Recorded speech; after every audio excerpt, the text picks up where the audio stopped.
Today we're going to talk two hot topics, VR and China. A little bit about me first. My name is Tony. I'm with a startup company called Novelist, based in Silicon Valley. We're launching a VR game in Oculus Gear VR store very soon and other platforms. And our next project that's going to be driven by our goal, by our genes, that is going to connect the world in a smart and fun way. Today, we're going to cover these topics. And the goal is not to just talk about the topics, it's to find potential problems or challenges and find the potential solution for that. How many of you have had the experience of standing in line for hours just to try out a VR game? Awesome, bravo. So you guys are the pioneers, the curious, the privileged ones that have experienced the future before majority of other people in the world. This is my father, who's 75 years old, and his granddaughter, who's 10 years old, my niece. This is a very high-level executive in a very large, one of the largest game companies in China and in US. They're trying our game, VR Wizards. And this is their first time experiencing virtual reality. Regardless of their background, age, and gender difference, they enjoy the game equally. So why, when all of us would like to stand in line for hours, even though we're very busy, just to try out the virtual reality, and the people, regardless of their age, gender, and background, would find interest and be intrigued by virtual reality. However, a lot of developers are sadly admitting that VR games are not making money. And a lot of investors are actually becoming conservative or skeptical. Some even are waiting. So, and in China, there's a word called the winter of investment in VR games. That's kind of sad. We would like to do an analysis of the Chinese ecosystem and to find out what are the possible missing points or something that might be wrong. So for everything, it starts with investment. This visionary and brave investors would invest in this new industry.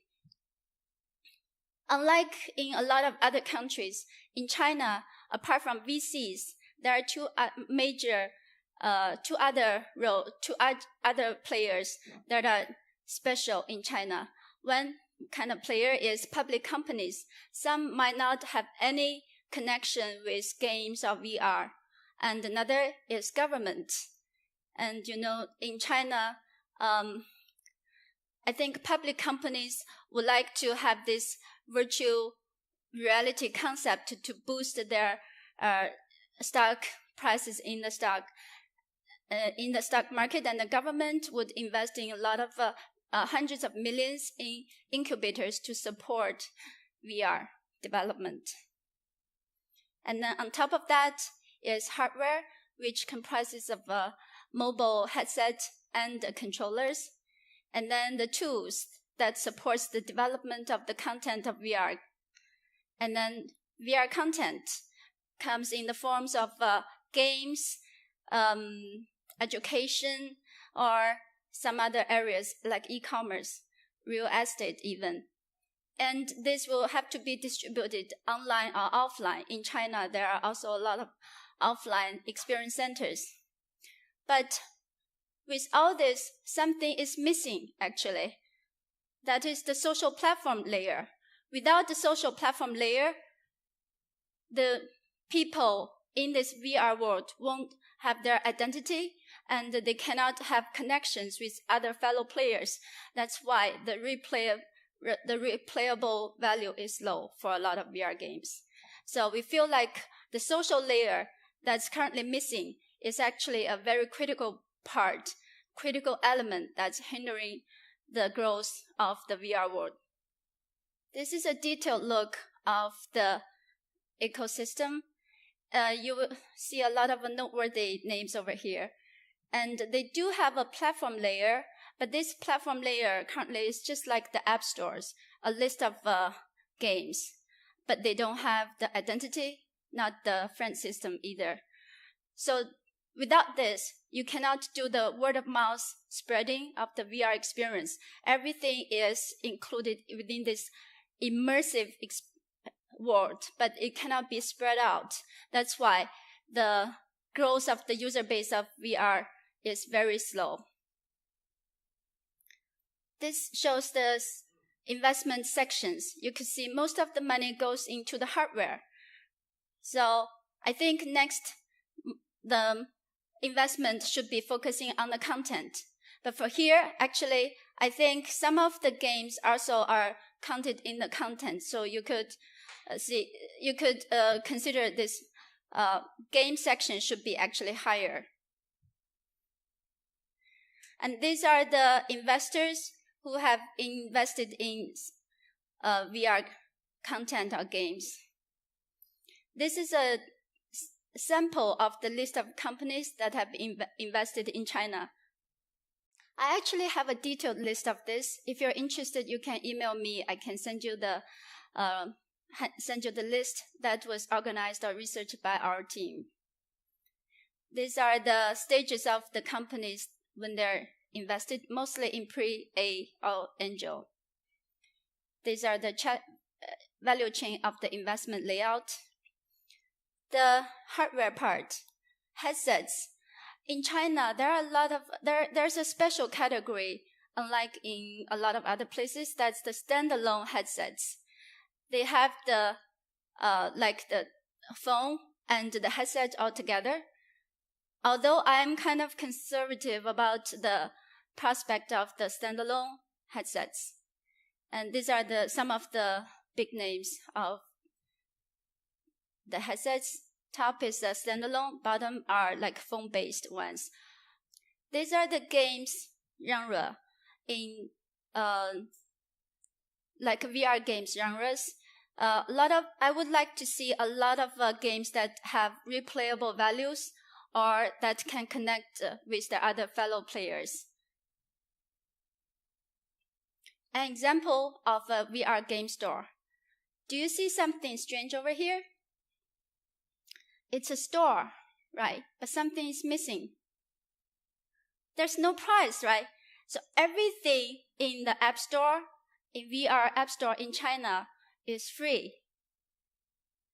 I think it makes sense when China first invented the freemium model years ago for online games, because at that time online they have hundreds of millions of players who play online games.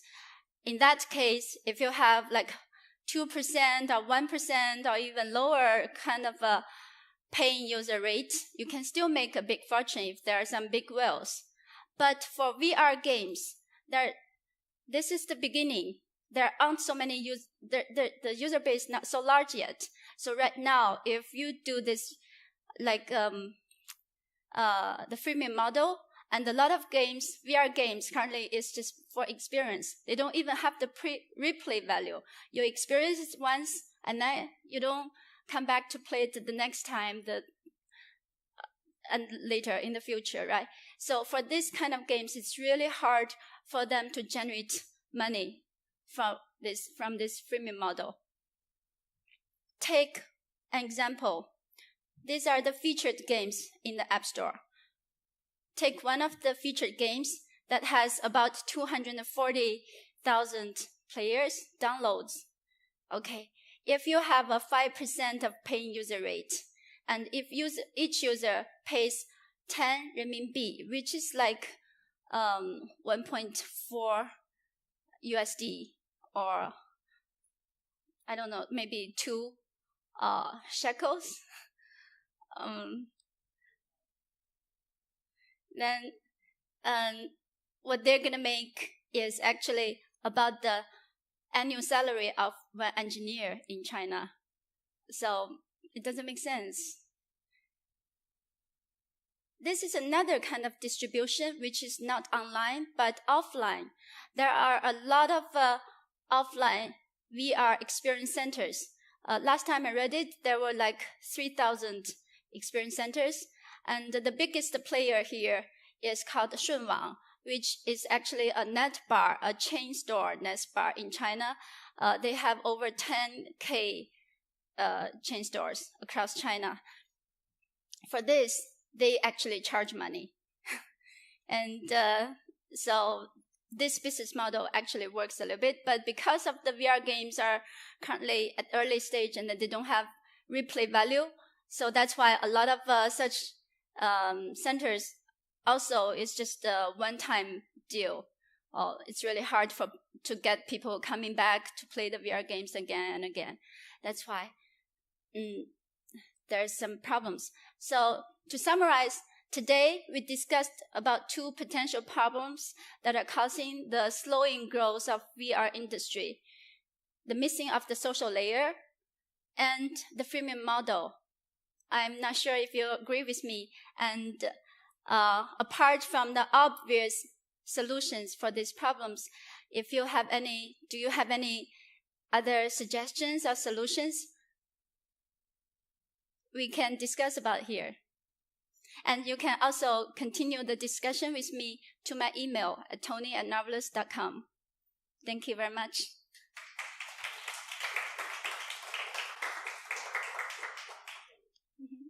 Hi. Thank you, Tony. It's a great lecture. So I have a question. So when I first used the VR devices, after 10 minutes of playing, I had seasickness. Yeah. I used to play one of the VR games. Within the first few seconds, I got nauseous. So I think while we are developing for VR games, we also need to keep in mind about how to reduce the seasickness or this motion sickness. And for the game that we have developed, we thought a lot about it. We were thinking about something really fancy and a lot of movement, like a skydiving thing. You can see a lot of, fancy landscape. But then we decided to do something like the Worms kind of game, or it's kind of like the Clash Royale. So people will have relatively stationary positions so that people can deploy their strategy. And for the movement, you do teleporting. In the game that we have developed, there's no motion sickness at all. So there are barriers, or there are shortcomings of the current VR equipment, but you need to be smarter than the machine and then do something that actually can counteract with that motion sickness. Yeah, our brain is very tricky. It's very tricky, yeah.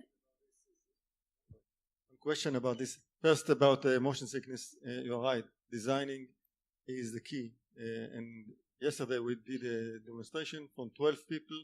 One got some nauseous, and the others were okay for quite a prolonged game. But my question is about monetization. What would you consider an option? Would you consider an option of selling or offering some external props like controllers or gadgets that work with a free or freemium game? So when you get the masses, even the thousands or tens of thousands using the game, a few of them will buy something that will be worth, let's say, $50 or $20. It will be nice, improve their experience in the game, and will be a nice profit. Yeah, I would think this partnership with some hardware companies or manufacturers would be a great solution. And in China, I think a lot of hardware companies actually do partner with developers to give you kind of a revenue share. If your game can actually attract for people to pay extra for the controllers or on top of your game, that'd be great. But if it's just extra, but when you can also play with the existing equipment and then you have to pay an extra for the controller, that depends on how attractive your game is, I would think. Tony, my name is Shlomo. I'm coming from a company called App in China. I'm coming from the mobile app space. We help mobile apps, foreign apps going to the Chinese market. And the space there is that you got a few hundreds of Android stores, as you probably know, in China. And I wonder what the space is like for the VR stores, and if you know of any current app stores that actually have VR categories in them. I think a lot of currently every hardware equipment comes with their own app stores. Like Depong has a Depong store, Baofeng, Mojing has a Mojing store, and the Le TV, Le TV and Le VR, they have their Le VR store, and Ant have their store as well. But there are also like websites or apps that are just for like distributing mobile games and VR games. There's a 870, and I think even 360 is distributing VR games as well. Hi, Tony. My name is Ares. I work in Playtica. Oh. This was very interesting for me. I never encountered a lecture about this topic. And I want to ask, why is it so hard for you to make money out of your games? Because if the game is good and you have progression within the game, there's no reason people will not want to play the second and third and fourth and the fifth. So you said it's a one-time thing. Why? I'm just saying majority of the current VR games is a one-time thing. But there are good games that are actually making money. There's a game that's already broke through the 1 million revenue so far. Hey, I'm Nadav from Plarium. Nice to meet you.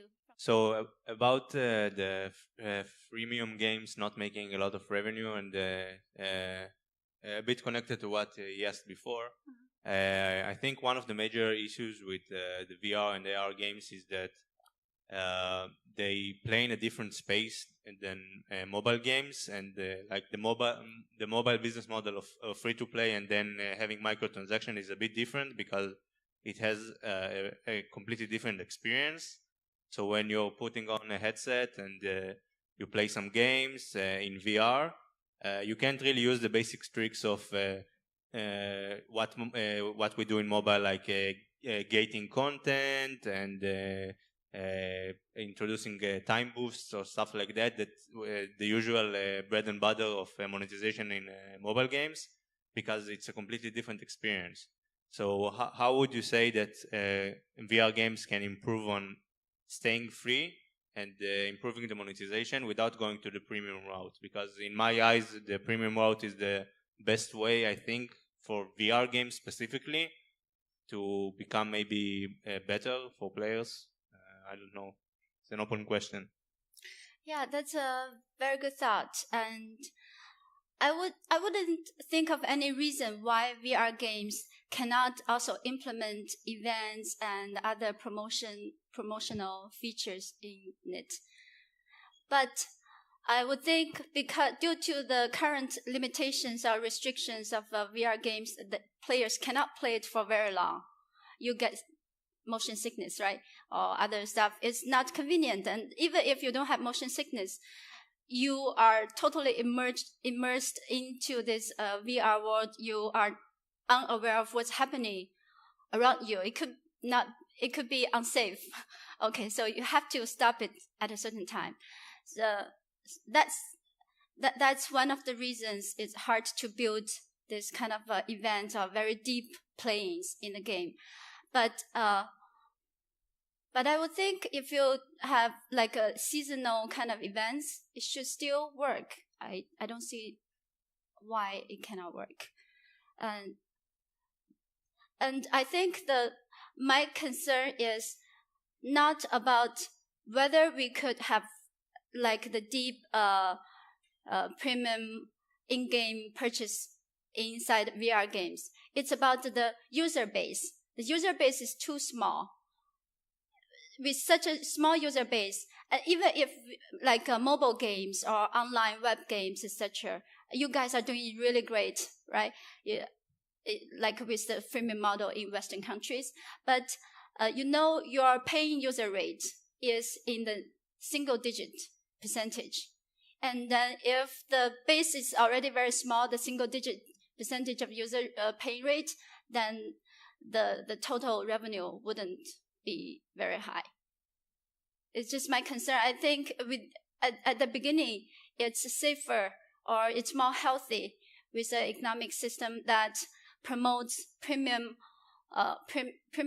games, just like in console games and PC games, right? Because of the user, most of the games over there are like premium models, and then at least you don't have to lose a lot of money. For like current VR games, it's very possible some developers might not get any revenue at all. Hi. I'm talking from a feeling, I don't know if it's true, but I get the feeling that most of the players who play VR games are currently hardcore gamers because the equipment is expensive and it's not very popular. But freemium games are kind of casual gamer oriented, so wouldn't it be smarter to actually not create freemium games? For VR at least? Not creating VR games? Like to actually like selling them for a certain price and maybe add content for more price, like every event or every whatever would cost more money, or maybe like $1, or I don't know. But like I think freemium might not be the best way to go with VR games for now. My opinion. I don't know. Yeah, I think it could be true. But like with the VR game equipment, there are like in the world there are two categories. One is PC-based VR equipment; those are hundreds of dollars, and the mobile ones for Gear VR is only $99. And in China, a lot of these equipment are like the mobile equipment only less than $50. So it's not that expensive. But no matter if this, I think the costly price for the equipment will make the user base even smaller. The premium model, if you don't use the premium model and then let's see how many percentage of users will actually pay for the extra content. That's a question. It will further reduce the paying user rate. Thank you, Tony. Thank you very much.